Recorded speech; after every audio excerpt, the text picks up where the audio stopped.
Over 70% of today's top jobs require technology, and that number is only going to increase in the future. And so Geek Squad Academy is trying to help change that, bridge that digital divide, and provide these opportunities to kids at a younger age. Who has fun in digital music?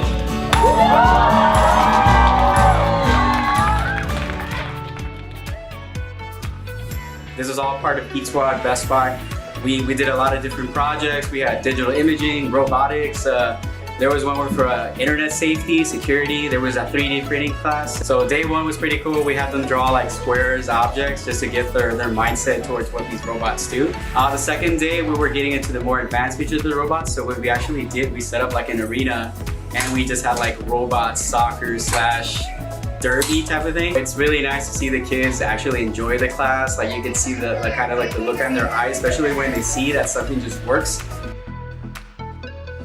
The goal of the Team Tech Center is to give students access to technology, but at their own pace. So they can come in, we have all-in-ones, there's robots, we have the Legos, there's cameras, and they can decide what they want to do, what they want to create with the technology. It's a pebble ripple effect, and we're going to just keep moving and keep involving other schools, keep having field trips to Central for various events, all stemming from Best Buy Team Tech Center.